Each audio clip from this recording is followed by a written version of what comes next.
السلام علیکم۔ کیا اس کے ناول پہ آپ سب کو ویلکم۔ ایک خوبصورت ناول پیش کر رہے ہیں جس کا نام ہے خوابوں کا سبز جزیرہ۔ ناول کی رائٹر ہیں شازیہ چودھری۔ چلیے چلتے ہیں ناول کی جانب۔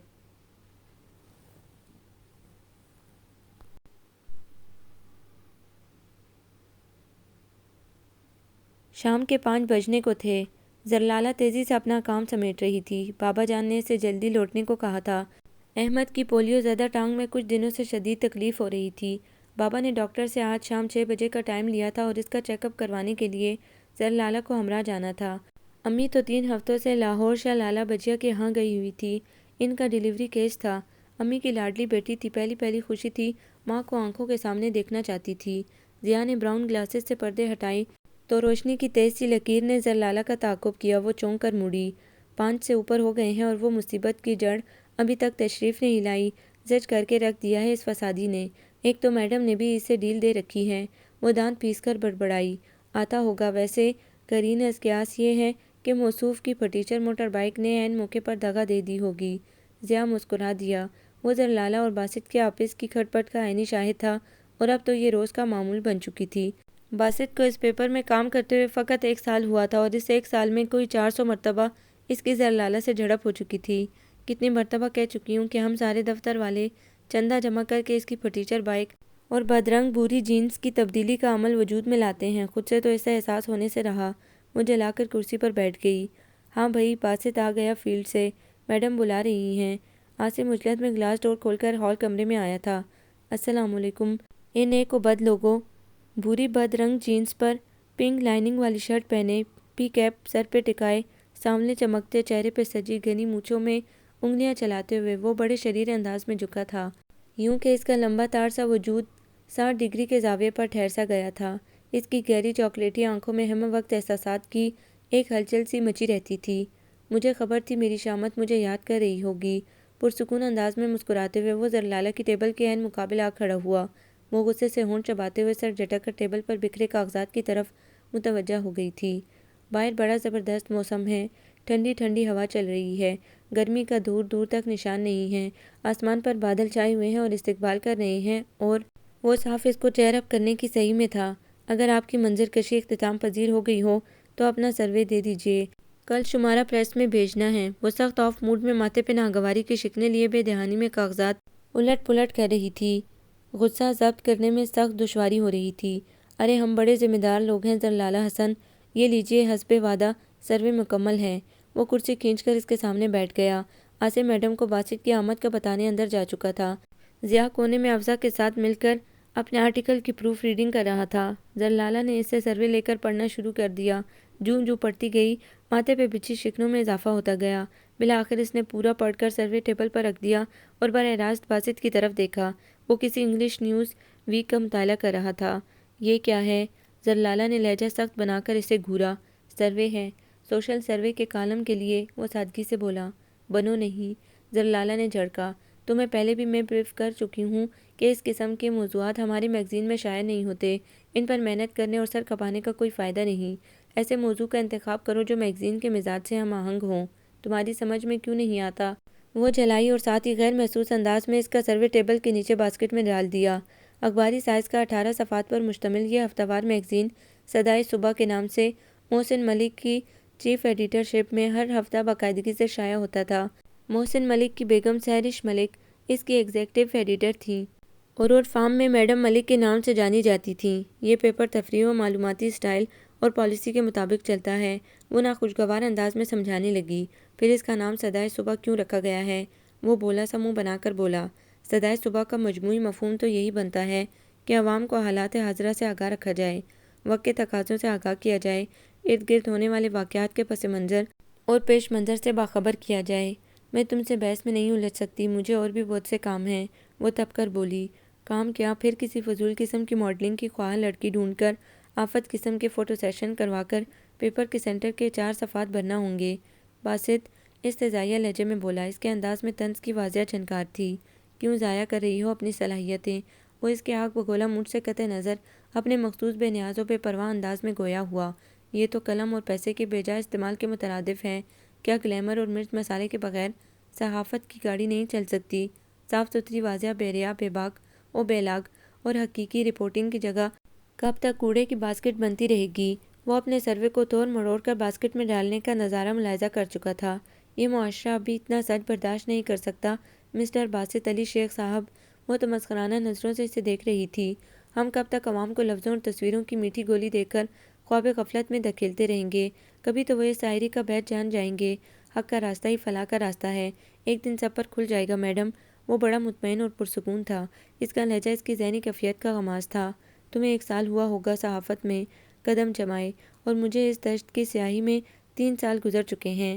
تم ایک جذباتی اور غیر حقیقی سوچ کے مالک ہو، اور میں حالات کے مطابق چلنے کو عافیت گردانتی ہوں۔ وہ بہت سنجیدہ دکھائی دے رہی تھی۔ دیکھو باسط، وہ کچھ نرم سی پڑھنے لگی، میڈیا عوام کو وہی کچھ دیتا ہے جس کے وہ خواہاں ہیں۔ انہیں رنگینی پسند ہے، خوابوں کی دنیا میں رہنا اچھا لگتا ہے۔ وہ زندگی کے مثبت، پرجوش اور روشن پہلو دیکھنے کے عادی ہیں۔ سچائی کی تلخی ان سے برداشت نہیں ہوتی۔ روتے پیٹتے، خوفناک حد تک سنجیدہ اور سنگین حقائق انہیں کانٹے کی طرح کھٹکتے ہیں۔ تم مثبت اور پر امید انداز میں لکھنے کی کوشش کرو۔ یہ لازم تو نہیں ہے کہ زندگی کے منفی اور تاریک پہلوؤں پر ہی قلم اٹھایا جائے۔ اس کا انداز کسی ہمدرد ناصح کی مانند تھا۔ اب یہ جو تم نے سروے میں وڈیروں اور جاگیرداروں کی ہوس کاریوں کا نشانہ بننے والی مظلوم حالی عورتوں کے بیانات قلم بند کیے ہیں اور ان پر ٹوٹنے والے ستم کی بے باک انداز میں عکاسی کی ہے، اس سے تمہارا تو شاید کچھ نہ بگڑے کہ ایک امیر کبیر اثر و رسوخ والے چیف سیکریٹری کے بیٹے ہو، مگر یہ آفس اور اس کے ملازمین صاحب اختیار لوگوں کے عتاب کا نشانہ بن سکتے ہیں۔ جن کے بارے میں تم نے لکھا ہے وہ ہمیں کیوں کر معاف کریں گے؟ تم صاف بچ جاؤ گے اور ہم لوگ مارے جائیں گے۔ پھر اتنے تلخ و ترش، واضح، بے رحم و شفاق الفاظ پڑھ کر قارئین ہم پر چڑھ دوڑیں گے، ہماری سرکولیشن تباہ ہو کر رہ جائے گی۔ گو کہ وہ ٹھوڑی ہاتھ پر ٹکائے بڑے غور سے اس کو سن رہا تھا، مگر زلالہ کو یقین تھا وہ اندر سے رتی برابر بھی قائل نہیں ہوگا۔ وہ اسی طرح کا تھا، اپنی دھن میں مگن رہنے والا، اپنے خود ساختہ عزائم و مقاصد کی تکمیل کے لیے ہمہ دم سرگرم عمل رہنے والا، سبز انقلاب کا داعی اور زرد صحافت کا ازلی دشمن۔ تم چاہتی ہو میں حقیقت سے نظر چراتے ہوئے عوام کو سب اچھا ہے کہ نوید سناؤں؟ کیا لطیفہ ہے۔ وہ پھر ہنسا۔ ہاں تو اس میں کیا حرج ہے؟ وہ اس کی ہنسی سے خائف ہو گئی۔ معاملے کی تاریخ اور منفی پہلو کو نظر انداز کر دینا ہی بہتر ہوتا ہے۔ وہ تحمل سے گویا ہوئی۔ تمہاری باتوں کے جواب میں میرے پیٹ میں ہنسی کا گولہ سا اٹھ رہا ہے۔ لا حول ولا قوت۔ وہ ہنسی دبا کر بمشکل بولا۔ جسے تم اپنی طرف سے برائی سمجھ کر دل کھول کر وضاحت و صراحت سے تحریر کرتے ہو، اسے کچے ذہن پر کشش سمجھ کر اپنا بھی سکتے ہیں۔ وہ مزید گویا ہوئی۔ تمہارا ذہن بہت محدود ہے زرلالہ حسن۔ وہ سنجیدہ ہو گیا۔ جب وہ سنجیدہ ہوتا تھا تو اس کی چاکلیٹی رنگ کی آنکھوں میں عجیب سی پرسوچ گمبھیرتا در آتی تھی۔ میں جو کچھ لکھتا ہوں، جن کے بارے میں لکھتا ہوں، وہ اسی ماحول کے پروردہ ہیں، اسی دنیا کے کردار ہیں، مگر تم لکھتے ہی کیوں ہو ان کے بارے میں؟ وہ ضدی پن سے بولی۔ کسی اور موضوع پر کیوں نہیں لکھتے؟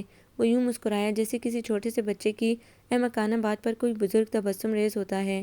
تم کتنی دلچسپ اور مزیدار باتیں کرتی ہو۔ احمق اور بیوقوف کہنے کی اس انوکھی اصطلاح سے میں بخوبی واقف ہوں۔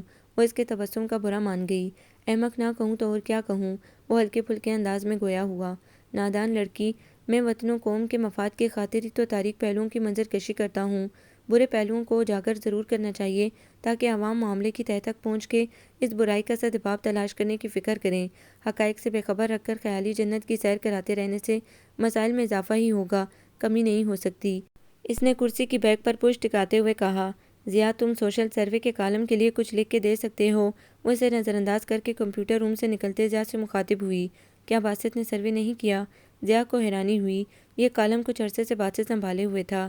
کیا تو ہے برادرم، مگر وہ بہت زیادہ سچا ہے اور یہ کہہ رہی ہیں اتنا سچ انہیں ہضم نہیں ہوتا۔ پیپر بھی بدہضمی کا شکار ہو سکتا ہے۔ اس کے بولنے سے پہلے ہی باسط ٹھنڈی سانس لے کر بول پڑا۔ زرلالہ نے اسے گھور کر دیکھا، تاہم اس سے الجھنے کے بجائے دوبارہ ضیاء کی طرف متوجہ ہو گئی۔ لالی ووڈ، ہالی ووڈ اور بالی ووڈ کے کالم مکمل کر چکے ہیں۔ ماڈلنگ کے لیے مختص 4 صفحات پر میں کام کر رہی ہوں۔ یہ ہو گئے 7 صفحات۔ محسن صاحب سیاسی کالم کا 1 صفحہ خود تحریر کرتے ہیں، وہ ہمارا درد سر نہیں۔ اس کے علاوہ کسی سماجی تنظیم کی رپورٹنگ اور شرکت کے لیے میڈم ملک خود جاتی ہیں۔ ان کی رپورٹ محض تصاویر 2 صفحات پر جگہ پائیں گی۔ گویا 10 صفحات مکمل ہو گئے۔ افزا کھانے پکانے اور صحت و تندرستی کے 2 صفحات سنبھالے ہوئے ہیں، وہ بھی مکمل ہیں۔ 2 صفحوں کا سوشل سروے کا کالم ہوتا ہے اور باقی 4 صفحات شوبز، کھیل اور سیاست کے نامی گرامی ہیروز کے انٹرویو کے لیے مختص ہیں۔ عاصم نے ایک فلمی اداکارہ اور ایک سٹار کھلاڑی کا انٹرویو کر لیا ہے۔ زرلالہ پیپر کے صفحات کا حساب لگا رہی تھی۔ کچھ عرصہ پہلے مشہود نے فیشن ضرورت یا زحمت کے موضوع پر ایک سروے کیا تھا، مگر وہ بسنت میلے کی تصویری رپورٹنگ کی وجہ سے جگہ نہیں پا سکا۔ ذرا تلاش کرو اپنی الماری میں، شاید مل جائے۔ اچانک ہی افزا کو خیال آیا تھا، اوہ ہاں، یہ تو میرے ذہن میں ہی نہیں رہا۔ زرلالہ یاد آتے ہی جلدی سے اپنی الماری کھول کر درازیں کھنگالنے لگی۔ شکر ہے مل گیا۔ بالآخر وہ سکون کا سانس لیتے ہوئے مڑی۔ ضیاء پلیز ایک نظر اس کا جائزہ لے کر کمپیوٹر روم میں بھجوا دینا۔ اس نے پن اپ کیے ہوئے کچھ صفحات ضیاء کو پکڑا دیے۔ باسط چپ چاپ ساری کارروائی دیکھ رہا تھا۔ کس سوچ میں گم ہو؟ افزا اس کے سامنے چائے کا کپ رکھتے ہوئے ٹوکا دے کر بولی۔ وہ چونک کر سیدھا ہوا۔ سوچ رہا ہوں اگر زنانہ وجود نہ ہوتا تو ملک کی کتنی صنعتیں اب تک تباہ ہو چکی ہوتیں۔ بالکل وجود زن سے ہے تصویر کائنات میں رنگ۔ زرلالہ پیالی اپنے سامنے سرکا کر چہکی۔ وہ اس کے لہجے کا طنز نظر انداز کر گئی تھی۔ کیوں نہیں، اگر فلمی پریوں کا ساتھ نہ ہوتا تو فلم انڈسٹری اب تک کنگال ہو چکی ہوتی۔ اشتہاراتی کمپنیوں کا وجود بھی خطرے میں پڑ جاتا، کیونکہ ہمارے ہاں مردانہ استعمال کی چیزوں کی پبلسٹی بھی زنانہ ماڈل کے بغیر نامکمل سمجھی جاتی ہے۔ اور اخبارات اور رسائل کا کیا بنتا جن میں رنگین پوز اور چٹ پٹ مسالے دار خبریں با اہتمام شائع کی جاتی ہیں۔ ٹائٹل پر خوبصورت حسینائیں جلوہ افروز ہوتی ہیں اور اندر کے صفحات میں بھی ہر دوسرے چوتھے صفحے کے بعد ایک دلربا کی جھلک لازم سمجھی جاتی ہے۔ اس چٹ پٹی خبروں اور پرکشش ٹائٹل کی وجہ سے لوگ رسالے خریدتے ہیں۔ زرلالہ چڑھ کر بولی، کسی بارش مولانا کی تصویر ٹائٹل پر شائع کر کے دیکھنا، 4 کاپیاں بھی نہ بکیں گی، حتیٰ کہ وہ مولانا خود بھی کاپی نہیں لیں گے۔ ضیاء اپنے مخصوص انداز میں ہنسا۔ اس کی ہنسی کو دفتر والے گڑ گڑاتے ریل کے انجن سے تشبیہ دیتے تھے۔ وزن اور کشش تحریر میں ہوتی ہے، تصویر میں نہیں۔ باسط بڑے مضبوط انداز میں گویا ہوا، ثابت کر کے دکھاؤ تو مانے۔ زرلالہ جل گئی۔ تمہارا تو کام ہی جلنا ہے مادم، ہاتھی کے پاؤں میں سب کا پاؤں۔ ارے اپنا زمانہ آپ بناتے ہیں اہل دل، مجھے تنگ کرنے کی کوشش تمہیں مہنگی پڑے گی۔ زرلالہ کا چہرہ غصے سے کانوں تک سرخ ہونے لگا۔ وہ بہت جلدی چڑ جاتی تھی اور باسط اس کی کمزوری کا فائدہ اٹھا کر جی بھر کر ستاتا تھا۔ جا رہی ہوں میں افزا، میڈم کو بتا دینا۔ وہ الماری لاک کر کے پرس اٹھانے لگی۔ بزدل اسی طرح میدان چھوڑ کر بھاگا کرتے ہیں۔ باسط نے لطف لیا، لگتا ہے تم دونوں ساری زندگی اسی طرح جگڑتے رہو گے۔ ضیاء ان کے تیوروں سے گھبرا گیا۔ ہم دونوں ساری زندگی؟ باسط چیئر سے اٹھتا اٹھتا رہ گیا۔ ایک نرم گرم سی نگاہ زرلالہ کے تپے تپے گندمی رنگت والے پرکشش چہرے پر ڈالی اور پھر ہنس دیا۔ کیا بات کی ہے تم نے؟ یہ تو ممکن ہی نہیں ہے۔ ہاں، اس آفس کی حد تک درست ہے۔ اس کی چاکلیٹی آنکھوں کی یہ مخصوص نرم گرم چمک کبھی کبھار ہی دیکھنے میں آتی تھی۔ زرلالہ خفا خفا سی باہر نکل گئی تھی۔ 4 صفحات میں چہرے اور کپڑوں کی نمائش، 3 صفحات میں لالی بالی اور ہالی ووڈ کی باتصور سرگرمیاں، 2-3 صفحات شوبز کی معروف و چنچل شخصیات کے انٹرویو میں ناز کر ڈالے۔ یا خدا، یعنی 18 صفحات کے ایک میگزین میں کم از کم 12-13 صفحات قطعی لایعنی اور فضول چیزوں پر ضائع کیے جاتے ہیں۔ لوگوں کو بہلانے اور بنانے کا یہ عمل کب تک یوں ہی چلتا رہے گا؟ تو وہ سر چٹک کر کھڑا ہو گیا۔ عاصم کے ہاں بیٹا ہوا تھا۔ شادی کے 4 سال بعد یہ خوشخبری ملی تھی۔ سب نے دلی مبارکباد دی اور ٹریٹ کا مطالبہ کیا۔ یہ مٹھائی لایا تو ہوں۔ عاصم نے مسمسی سی صورت بنا کر 5 کلو کا ڈبہ ان کی طرف سرکایا۔ یہ تو بیانہ تھا۔ ضیاء نے ہاتھ نچا کر کہا، اوے ایک عدد ہونہار نونہال کے والد ماجد بنے ہو، شرم کرو۔ تمہیں تو چاہیے بس حد منت ایک کیک کو اٹھا کر ہوٹل لے جاؤ لنچ کے لیے۔ مشہود نے غیرت دلائی، ضرور، زنانہ اسٹاف کو اس طرح کا لنچ دینے کے لیے دل و جان سے تیار ہوں۔ عاصم نے دانت نکالے، ہم تمہارا سر گنجا کر دیں گے اور تھک گئے تو مدد کے لیے بھابھی کو بلا لیں گے۔ افزا نے وارننگ دی۔ اچھا، میری جیب اور نصیب کے دشمنوں، کرا دوں گا لنچ۔ وہ کراہا، مگر کسی 5 اسٹار ہوٹل میں۔ تیرے پجے کے چپر ہوٹل کا لنچ نا منظور۔ باسط نے بھی گویا انٹری دی۔ پہلے 5 اسٹار ہوٹل کے قابل تو ہو جاؤ۔ زرلالہ نے اس کے حلیوں پر نظر ڈال کر کہا۔ وہی بدرنگ بھوری جینس چڑھائے ہوئے تھا، البتہ شرٹ بدلی ہوئی تھی، پنک کے بجائے وائٹ کلر کی تھی۔ قابل تو ہم بہت تھے مادم، آپ انہیں کسی قابل نہ سمجھا۔ وہ معصوم صورت بنا کر مخاطب ہوا، بلکہ کسی قابل نہ چھوڑا۔ ضیاء نے ٹکڑا لگایا، سردار غیاث الدین صاحب نیچے گاڑی میں آپ کے منتظر ہیں بی بی جی۔ چوکیدار گراؤنڈ فلور سے اطلاع دینے اوپر آیا تھا۔ ہائے ہاں ٹپکے رکیب و رسیہ۔ باسط نے دل تھام کر واویلا کیا۔ اب بکواس نہیں کرو۔ وہ فائل بند کرتی ہوئی اٹھ کھڑی ہوئی۔ اب بکواس ہی کر سکتے ہیں، نکاح تو انہوں نے کر لیا۔ سردار غیاث الدین صاحب نے میرے اس میگزین میں آمد سے 6 ماہ قبل کچھ جلدی آ چکا ہوتا تو یہ سانحہ نہ گزرتا۔ پھر کیا ارادے ہیں عاصم؟ کل لنچ ساتھ لے کر نہ آؤں نا؟ وہ پرس کندھے پر لٹکا کر عاصم کی طرف دیکھتے ہوئے شرارت سے مسکرائی تھی۔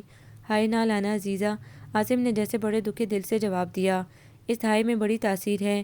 میرے ذہن میں ایک آئیڈیا آ رہا ہے، لنچ دے کر تو اس بیچارے کے پاس صرف تن کے کپڑے ہی بچیں گے، کیوں نہ ہم شام کی ہائی ٹی لے لیں؟ میرٹ میں وہاں 150 پر ہیڈ فکس ریٹ ہے، بھلے سے آخری وقت تک کھاتے رہو۔ باسط نے عاصم کے لیے رحم کی اپیل دائر کی، جسے اکثریت رائے سے قبول کر لیا گیا، مگر ہم لڑکیوں کا مسئلہ ہوگا۔ افضل نے ان کی توجہ اپنی طرف مبذول کروائی۔ ہائی ٹی شام 5 بجے سے شروع ہوتی ہے، کم از کم 1.5-2 گھنٹے تو لگ جائیں گے، دیر ہو گئی تو گھر والوں کو کیا جواب دیں گے؟ افضل درست کہہ رہی ہے، میرے لیے بھی مسئلہ ہوگا، ذرلالہ نے حمایتی لہجے میں کہا۔ اس کا ایک حل ہے، باسط نے چٹکی بجائی۔ میڈم ملک بھی مدعو ہیں، وہ بھی ساتھ جائیں گی۔ انہیں کہتے ہیں وہ تم لوگوں کے گھر فون کر کے بات کر لیں، وہ مالکہ ہیں، ان کے بیان کی صداقت پر گھر والے یقین کر لیں گے اور اجازت بھی دے دیں گے۔ ٹھیک ہے، اب میں چلتی ہوں۔ ذرلالہ کندھے اچکا کر باہر نکلنے لگی۔ ملاحظہ کیا ناظرین، محترمہ کو اپنے ناقے سے ملنے کی کتنی جلدی ہے؟ باسط نے اسے چھیڑا۔ جی نہیں، وہ جیم سی گئی، بلکہ اسے تو الجھن ہو رہی تھی، سردار غیاث الدین بذات خود کیوں لینے آ گئے؟ بے شک نکاح ہو چکا تھا، بلکہ اب تو پرانا بھی ہو چکا تھا، مگر کچھ معاشرتی تقاضے بھی ہوا کرتے ہیں۔ اسے ان کی یہ روش پسند نہ تھی۔ یہ عجیب و غریب اصطلاحیں مجھ پر چسپاں نہ کیا کرو، جانے کیا کیا بکتے رہتے ہو۔ وہ بگڑے تیور لیے بولی۔ لغت میں دیکھ لیجئے، گرامر میں چیک کر لیجئے، اصطلاح بالکل درست ہے۔ منقوہ کے مذکر کو ناقے کہا جاتا ہے۔ وہ اس کے پیچھے پیچھے سیڑھیاں اترتا نیچے آ رہا تھا۔ بڑا مال اکٹھا کر رکھا ہے تمہارے ناقے صاحب نے، وہ تبصرہ کر رہا تھا۔ جدی پشتی رئیس ہیں، مال تو ہوگا، ذرلالہ نے سادگی سے کہا۔ خدا جانے اس میں سے کتنا حصہ ذاتی ہے اور کتنا سرکار کا۔ کیا مطلب؟ اس کے دبے دبے مشتبہ انداز پر وہ چونک کر مڑی۔ یہی تو سمجھنے کی کوشش کر رہا ہوں۔ اس کے چہرے پر مبہم مسکراہٹ چمکی۔ دیکھو نا، یہ جو صاحب ثروت لوگوں پر فضل ربی ہوتا ہے، اس میں جانے کتنے فیصد حصہ عوام کی خون پسینے کی کمائی سے جاتا ہوگا۔ یہ بات تمہارے والد بزرگوار پر بھی لاگو ہو سکتی ہے۔ وہ چبھتے ہوئے انداز میں اسے دیکھنے لگی۔ وہ بھی تو ملک کے سرکردہ اور بارسوخ افراد میں شمار ہوتے ہیں۔ باسط کے شفاف سانولے چہرے پر سوچ کی دراریں صاف دیکھی جا سکتی تھیں۔ اس کی چاکلیٹی آنکھوں میں ایک اضطراب سا دوڑ گیا تھا۔ کیوں نہیں؟ پیمانہ تو سب کے لیے ایک ہونا چاہیے، وہ خشک لہجے میں گویا ہوا۔ جاؤ، تمہارے ناقے انتظار میں ہوں گے۔ وہ وہیں سیڑھیوں پر بیٹھ گیا۔ ابھی کل ہی تو 50,000 روپے تم نے بینک سے نکلوایا تھا، اب مزید 30,000 چاہیے۔ کہاں لٹاتے ہو اتنا پیسہ؟ کون سی عیاشی ہے جو اس درجے مہنگی ہے؟ کسی فلمی پری کو دعوت پہ بلایا ہے کیا؟ سلطان شیخ بڑے جلائے ہوئے انداز میں نوٹوں کی گڈی اس کے حوالے کرتے ہوئے دریافت کر رہے تھے۔ باسط کا چہرہ سرخ ہو گیا۔ مجھے ان چیزوں کا چسکا نہیں ہے ڈیڈی، وہ بمشکل ضبط کر سکا تھا۔ پینا پلانا تمہارا شغل نہیں ہے، گھومنے پھرنے کی فرصت نہیں، کپڑوں، جوتوں اور پرفیومز وغیرہ سے دلچسپی نہیں۔ حلیہ تمہارا فقیروں سے بھی بدتر رہتا ہے۔ 50 سال پرانا گھٹیا سا اسکوٹر اڑائے پھرتے ہو، پھر آخر اتنی رقم کا کیا کرتے ہو؟ پانی میں بہاتے ہو کیا؟ ممی نے دخل در معقولات کیا تھا۔ یہ اس کی سوتیلی ممی تھی، اس کی ماں کا 10 سال پہلے انتقال ہو چکا تھا۔ نئی ممی اس سے 10-12 برس ہی بڑی ہوں گی۔ اسمارٹ بدن، پتلی سی کمر، دلاویز خطوط اور دور جدید کے تمام تر فیشنیبل ہتھیاروں سے لیس بیگم شیخ واقعتاً ہائی سوسائٹی موو کرنے اور چیف سیکرٹری صاحب کی مقبولیت و فاعلیت میں اضافہ کرنے کی بھرپور صلاحیت رکھتی تھیں۔ باسط کو اس چمکتی دمکتی مصنوعی رنگوں میں رنگی چینی کی گڑیا سے کوئی دلچسپی نہیں تھی۔ اوکے مائی سن، جتنے مرضی خرچ کرو، سب کچھ تمہارا ہی تو ہے، اکلوتی اولاد ہو، مگر اپنی ڈریسنگ کا بھی خیال رکھا کرو۔ شیخ صاحب کو ضروری میٹنگ میں جانا تھا، ان کے پاس بحث کے لیے وقت نہیں تھا۔ بیگم کریم سے کہہ کر میرا سفاری سوٹ تیار کروا دیجیے، مجھے 20 منٹ بعد اعلیٰ سطح کے اجلاس میں شرکت کے لیے منسٹری آفس پہنچنا ہے۔ وہ اپنا موبائل فون اٹھا کر دوسرے کمرے میں جا چکے تھے۔ ان کے ہاتھ میں ایک فائل تھی جسے بڑے محتاط انداز میں تھاما ہوا تھا۔ باسط سوچتی ہوئی نظروں سے انہیں جاتے دیکھ رہا تھا، پھر مڑ کر اپنے کمرے میں چلا گیا۔ سنیے، 3 لاکھ کے فنڈز منظور کروا دیجیے گا ہماری تنظیم کے لیے۔ باہر جاتے ہوئے شیخ صاحب ممی کی دہانی پر ٹھٹک کر رک گئے۔ باسط ڈائننگ ہال میں بیٹھا کھانا کھا رہا تھا۔ ابھی پچھلے ماہ تو 1.5 لاکھ کا چیک نکلوایا تھا حکومتی فنڈ سے، وہ کیا ہوا؟ دبئی میں شاپنگ کے دوران سب خرچ ہو گئے، ممی نے بڑے عام سے انداز میں بتایا۔ آرگنائزیشن کو چلانے کے لیے فی الحال بالکل بھی فنڈز نہیں ہیں، اور پھر مجھے انٹرنیشنل ویمن کانفرنس میں شرکت کے لیے لندن سے کال آئی ہے، وہاں جاؤں گی تو شاپنگ کے لیے بھی تو کچھ چاہیے ہوگا۔ بات کروں گا، ویسے اتنی جلدی آپ کی آرگنائزیشن کو دوسرا فنڈ ملنے کی توقع نہیں ہے۔ انہوں نے سر ہلایا۔ کوشش کیجیے گا پلیز، آپ کے لیے کیا مشکل ہے؟ ممی نے دلکش ترین مسکراہٹ ہونٹوں پر سجا کر انہیں پلیز کہا۔ اوکے ڈیئر، وہ اس مقناطیسی مسکراہٹ کے جال میں بآسانی پھنس گئے تھے۔ ڈائننگ ہال میں کھانا کھاتے باسط نے زور سے چمچ پلیٹ پر پٹکا۔ میں نے یہ سوچنے کی کوشش کیوں نہیں کی کہ جس برائی کے خاتمے کے لیے میں بڑی بڑی مچھلیوں کے پیچھے بھاگ رہا ہوں، اس کی اپروچ میرے گھر تک بھی ہو سکتی ہے۔ اس نے سر تھام لیا۔ سب بھی لوٹ مار میں ملوث ہیں، جتنا ملتا ہے بٹورتے چلو کے اصول پر کام کر رہے ہیں۔ یہ دستور سیاست کا بدلے گا، ہر سطح پر عظیم تر انقلاب کی ضرورت ہے۔ وہ اگلے روز غریبوں کی بستی میں بننے والے پرائمری اسکول کی تعمیر کے لیے 30,000 کی رقم حوالے کرتے ہوئے اس سے مزید اخراجات کے لیے تفصیل طلب کر رہا تھا۔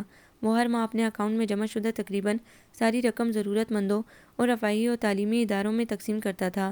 یہ عمل نہایت خاموشی اور رازداری سے سر انجام دیتا تھا، کسی کو کانوں کان خبر نہیں ہوتی تھی، اسے تشہیر و تطہیر پسند نہیں تھی۔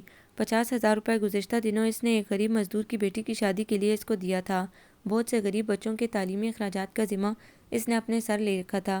ہر ماہ ان کی فیس اور کتابوں کاپیوں کے لیے مخصوص رقم اسکول کے ہیڈ ماسٹر کے حوالے کر دیتا تھا۔ اس کے علاوہ یتیموں اور بے گھر بچوں کے ادارے میں ہر ماہ جتنا بن پڑتا تھا وہ ضرور دیتا تھا۔ وہ اپنی ذات میں ایک گہرے سمندر کی طرح تھا، سب کچھ دیکھتا تھا، سوچتا تھا اور چپ چاپ عمل میں گم ہو جاتا تھا۔ صدائے صبح میں جاب کرنے سے پہلے وہ ایک خیراتی ادارے میں رضاکارانہ کام کرتا رہا تھا۔ ادارے کے اخراجات اور انتظامی معاملات اسی کے سپرد تھے۔ پھر ڈیڈی کی بار بار وارننگ کے بعد بالآخر ادارہ چھوڑ کر میگزین جوائن کر لیا۔ اس لڑکے نے تو باپ کے نام پر بیٹا لگا دیا ہے، ہر کام الٹا، ہر بات نرالی، عجیب غریبانہ سوچ کا مالک ہے۔ شیخ صاحب اکثر اس سے نالا رہتے تھے۔ او ہو، بڑی لائٹ مار رہے ہیں لوگ۔ وہ سراتی ہوئی نظروں سے سبز اورگنزا کے سوٹ میں لپٹے وجود کو دیکھ رہا تھا۔ آنکھوں میں وہی مخصوص نرم گرم سی چمک لپک رہی تھی جس سے وہ کنفیوز سی ہو جاتی تھی۔ بکو نہیں، افزا اور مشہود کدھر ہیں؟ سب لوگ گاڑی میں بیٹھ چکے ہیں، اس نے بتایا۔ آج تو یہ فینسی ڈریس تبدیل کر لیتے۔ زرلالہ نے ناقدانہ نظروں سے اس کی بری بدرنگ جینز کو گھورا۔ ہلکے زرد رنگ کی کھلتی ہوئی شرٹ میں اس کا سلونا سراپا حسب معمول بے نیاز اور لاپرواہ تھا۔ اپنا تو یہی اسٹائل ہے، آئیے تشریف رکھیں۔ اس نے وائٹ مرگلہ کا بیک ڈور کھولا۔ یہ کس کی ماری ہے بھائی؟ زرلالہ کو حیرت ہوئی۔ وہ ہمیشہ اپنی پٹیچر بائک پر آتا تھا۔ اپنی ہی سمجھو، ویسے والد بزرگوار کی ملکیت ہے۔ عاصم کی کھانستی ہوئی نیم مردہ فوکسی میں سب لوگ پورے نہیں آ سکتے تھے، سہولت کی خاطر لے آیا۔ باپ کا مال ہے پیارے، عیش کیوں نہیں کرتے؟ اتنی شاندار گاڑی ہے، میں ہوتا تو ہواؤں میں لیے لیے اٹھتا۔ ضیاء فرنٹ سیٹ پر اس کے ہمراہ بیٹھتا ہوا پرشوق ندیدی نظروں سے گاڑی کا جائزہ لے رہا تھا۔ افزا اور زرلالہ پچھلی سیٹ پر براجمان تھیں۔ عاصم مشہود اور کمپیوٹر روم کے لڑکے عاصم کی گاڑی میں تھے۔ میڈم ملک نے وعدہ کیا تھا کہ 6:30 تک ہوٹل میں پہنچ جائیں گی۔ انہیں کچھ ضروری کام تھا اور پھر دھڑام سے نیچے جا گرتا۔ افزا نے ضیاء کی بات پر حاشیہ چڑھایا۔ سمندر میں زرلالہ نے گرہ لگائی۔ ضیاء اپنی گد بنانے پر سخت خفا ہو گیا۔ اے لڑکیوں، میرے خوابوں کا مذاق نہ اڑاؤ۔ ہاں بھئی، خواب دیکھنا ان کا حق ہے، پوری قوم اس نیک عمل میں شریک ہے۔ باسط نے ہنس کر حصہ بٹایا۔ پلیز آج اپنے کڑوے کسیلی نظریات کی پٹاری بند ہی رکھنا، سارا مزہ کرکرا ہو کر رہ جائے گا۔ زرلالہ اسے اسٹارٹ ہوتا دیکھ کر دونوں ہاتھ جوڑ کر بولی۔ وہ مسکرا دیا۔ بات ہی کرنی ہے تو اس پر شکوہ اور عالیشان ہوٹل کی کرو۔ ہرشوانی صاحب نے کیا زبردست عمارت تعمیر کروائی ہے۔ گیٹ وے سے گزر کر پارکنگ لاٹ میں ضیاء میرٹ کی چمچماتی جگمگاتی جدید ترین عمارت کی شان میں قصیدہ گوئی کرتا رہا تھا۔ اور کیا زبردست کرایہ وصول کرتے ہیں، کافی کے ایک کپ سے لے کر ہوٹل کے آرام دہ بیڈ روم تک۔ باسط نے ضیاء کی بات پر گرہ لگائی تھی۔ داخلی دروازے پر سرخ پگڑیوں والے مخصوص یونیفارم میں ملبوس چوکیدار دروازے کھولنے کے لیے حاضر خدمت تھے۔ ہائی، فرش کتنا چکنا ہے، کہیں میں پھسل ہی نہ جاؤں۔ افزا نے زرلالہ کے کان میں سرگوشی کی تھی۔ زرلالہ بھی پہلی مرتبہ یہاں آئی تھی۔ وہ محدود آمدنی والے سفید پوش گھرانے کی لڑکی تھی جہاں ہوٹلنگ اور سیر و تفریح کی عیاشی کا تصور بھی نہیں کیا جا سکتا تھا۔ نروس تو وہ بھی تھی، بلکہ ضیاء اور باقی لوگ بھی۔ البتہ باسط عجیب بے نیاز سے پرسکون انداز میں چلتا ہوا انہیں اپنے پیچھے آنے کا اشارہ کرتے ہوئے ہائی ٹی والے مخصوص ہال میں آ گیا تھا۔ میزیں بھرنا شروع ہو گئی تھیں۔ انہوں نے قریب قریب کی 2 ٹیبل سنبھال لیں، ہر ٹیبل پر 4 سیٹیں تھیں۔ ہال کے دوسرے سرے پر ریسیپشن کے عین مقابل ہاف سرکل شیپ میں لمبا چوڑا کاؤنٹر بنا ہوا تھا جس پر اسٹیل کے فائر باکس رکھے تھے۔ پورا کاؤنٹر انواع و اقسام کی اشیاء خرد و نوش سے بھرا ہوا تھا۔ ہائے، اتنی ساری چیزیں، اف، تاب نظارہ نہیں۔ ضیاء کے منہ میں پانی بھر آیا۔ تاب نظارہ تو واقعی نہیں۔ ذرا آہستگی سے بیک ٹرن ہو کر پچھلی میز پر بیٹھی سویڈش آنٹی کو دیکھو، نیل کے ساحل سے لے کر تاب خاک کا شگر تک پھیلی ہوئی ہے۔ اس کا خاوند اسے کیسے برداشت کرتا ہوگا؟ دیکھو وہ کس قدر مہندینی اور دبلا پتلا ہے۔ باسط سرگوشی کے سے انداز میں مزے لے لے کر کمنٹری کر رہا تھا۔ آؤ نا، ہم چیزیں لے آئیں، اتنے سارے لوگ ہیں، کہیں ختم ہی نہ ہو جائیں۔ ضیاء کو لالچ نے گھیرا۔ فکر نہیں کرو، یہاں کے بیرے بڑے ہوشیار ہیں، جوں ہی فائر باکس میں سے آدھے سے کچھ کم رہ جائے مزید بھرتی کر دیتے ہیں۔ تم بھلے سے 8 بجے تک، بلکہ بے ہوش ہونے تک کھاتے رہو، ختم نہیں ہوگا۔ باسط نے شاندار طریقے سے تسلی کروائی اور ساتھ ہی اٹھ کھڑا ہوا۔ وہ لوگ اپنی اپنی پلیٹ پکڑ کر کاؤنٹر کے ارد گرد گھوم کر مختلف چیزیں ڈالنے لگے۔ چاٹ، دہی بلے، گول گپے، چپس، پکوڑے، سموسے، ٹکے، چکن روسٹ، شامی کباب، سیخ کباب، پیزا، ہر قسم کی مٹھائیاں، کیک اور جانے کیا الا بلا جمع تھا۔ منہ میں پانی بھر رہا تھا۔ سب نے ہی سیر ہو کر کھایا۔ باسط کھانے سے زیادہ آنے جانے والے ملکی اور غیر ملکی جوڑوں پر کمنٹری کرنے میں دلچسپی لے رہا تھا۔ وہ واقعی پیٹ پھٹنے کو ہے اب۔ اے عاصم، چائے منگواؤ بھائی۔ ضیاء حلق تک ٹھونس چکا تھا۔ ابھی بھی اتنا کچھ باقی ہے؟ مشہود نے لجائی نظروں سے کاؤنٹر کی طرف دیکھا۔ کیا خیال ہے بیگ میں بھر کر نہ لے چلیں؟ پھر جانے کب اتنی ساری چیزیں اکٹھی دیکھنی نصیب ہوں۔ عاصم نے سرگوشی کی۔ ہوش کے ناخن لو، یہاں خفیہ کیمرے لگے ہوئے ہیں، ہر گوشے سے ایک ایک بندہ ویڈیو کیمرے کی زد میں رہتا ہے، باسط نے خبردار کیا۔ ارے ہائے! عاصم خوفزدہ ہو کر سیدھا بیٹھ گیا۔ میڈم ملک آئیں تو صحیح، مگر تھوڑی دیر کے لیے۔ ذرا سا کھا کر عاصم کو گفٹ دے کر ضروری کام کے لیے دوبارہ واپس چلی گئیں۔ چائے کے بعد عاصم نے بل پے کیا اور جب وہ اپنی گاڑی میں بیٹھنے لگا تو گاڑی کی سیٹوں کو ڈھیروں گفٹ سے ڈھکا دیکھ کر دھک سے رہ گیا۔ ارے یہ تم لوگوں نے کیا تکلف کر ڈالا؟ وہ سخت خفگی سے نگورنے لگا۔ یہ تمہارے لیے نہیں ہے، ہمارے منع سے بھتیجے کے لیے ہے، باسط نے کہا۔ میں یہ نہیں لوں گا۔ یہ کیا بات ہوئی؟ میں نے یہ دعوت دلی خوشی اور آمادگی کے ساتھ دی تھی، تم لوگ احسان اتارنے لگے۔ وہ بدستور انکاری تھا۔ پلیز عاصم، ہم لوگ بھی تو اپنی دلی خوشی اور آمادگی کے ساتھ دے رہے ہیں، کیا تمہارا بیٹا ہمارا کچھ نہیں لگتا؟ دعوت تو ایک بہانہ تھی، ورنہ یہ تحائف تو ہم نے منع کو دینے ہی تھے، ارادہ تھا کہ تمہارے گھر جا کر دے دیں گے۔ حسن اتفاق سے یہ موقع نکل آیا۔ زرلالہ نے صباؤ سے سمجھایا تو اس نے شکریہ کے ساتھ قبول کر لیے۔ افضا اور زرلالہ، میں تم لوگوں کو گھر چھوڑ دیتا ہوں۔ باسط نے عاصم کے پیٹرول کی بچت کی خاطر واپسی پر افضا اور زرلالہ کو اپنے ہمراہ بٹھا لیا تھا۔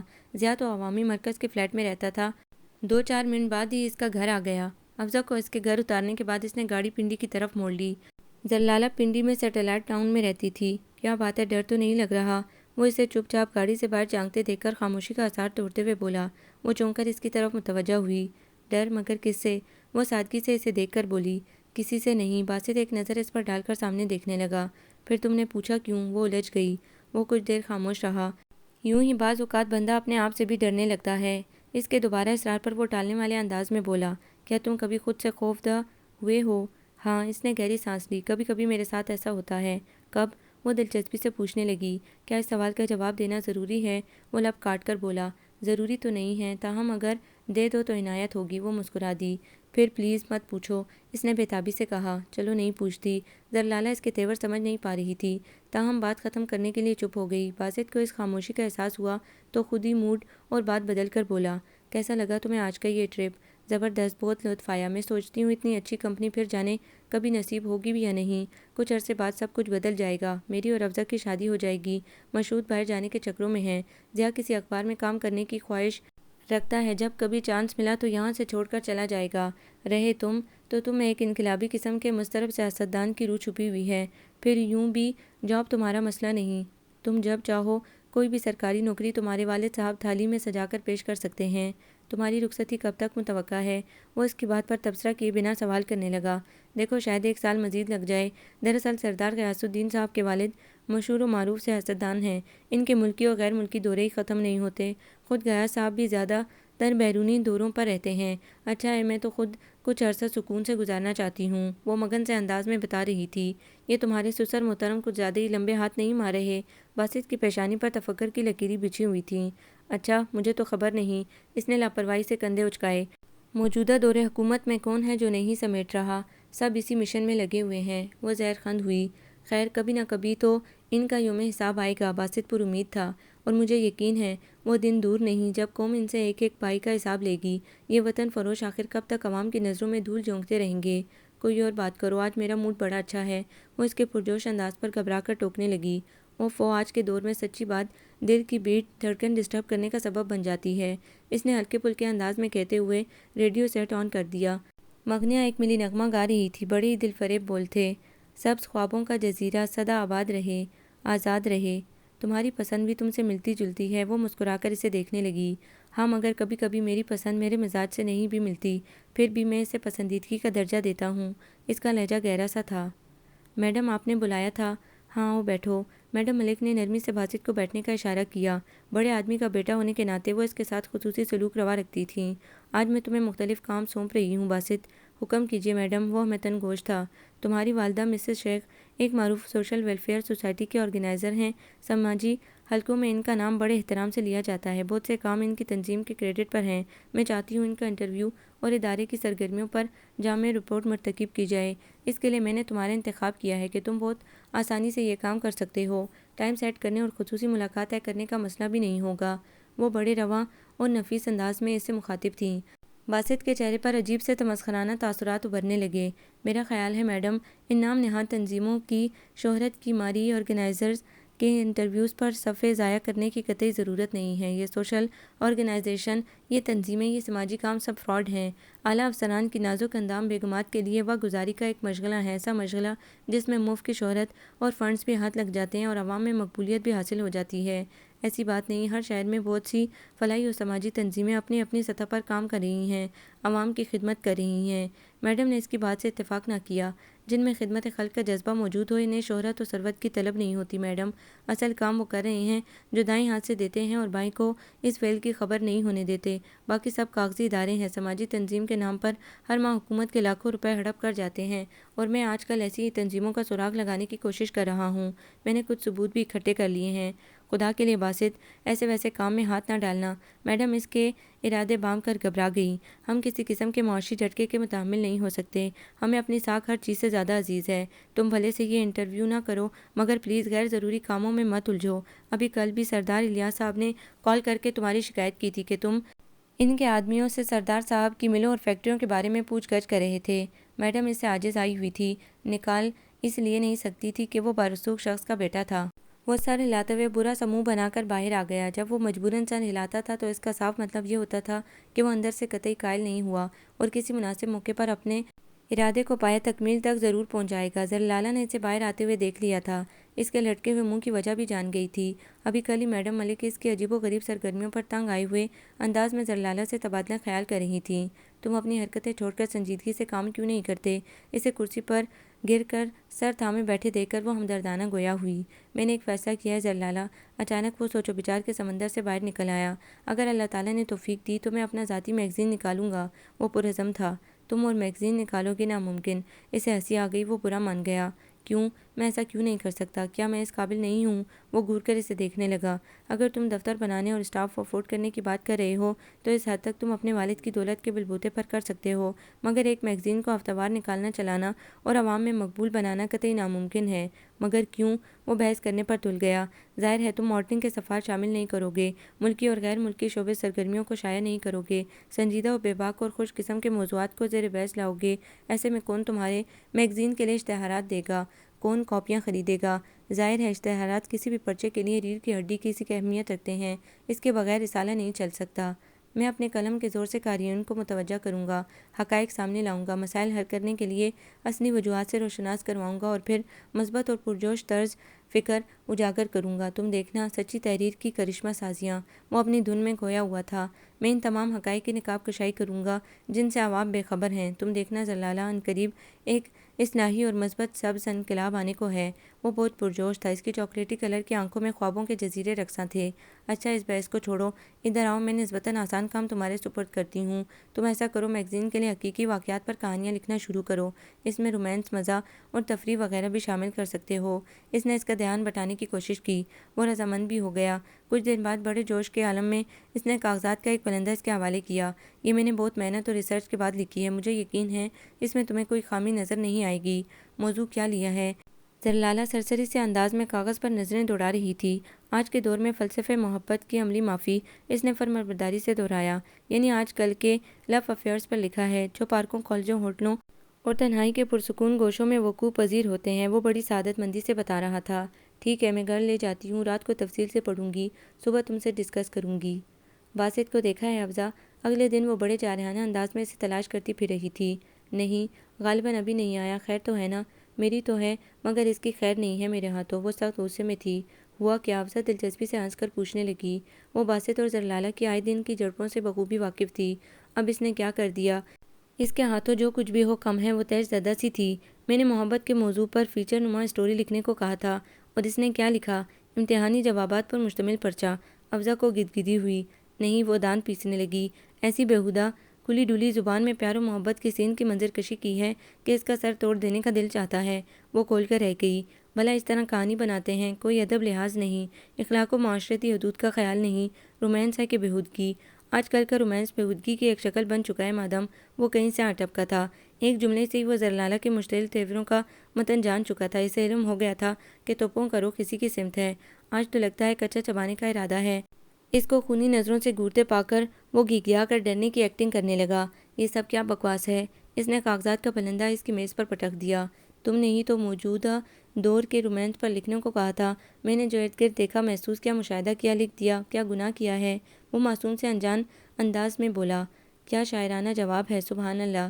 ضیاء اپنی ٹیبل پر بیٹھے بیٹھے جھومنے لگا۔ زرلالہ سر پکڑ کر بیٹھ گئی۔ تم کب سنجیدہ ہوگے باسط؟ وہ بے بسی سے اسے دیکھنے لگی۔ تمہاری قسم، میں تو پہلے دن سے سنجیدہ رہا ہوں۔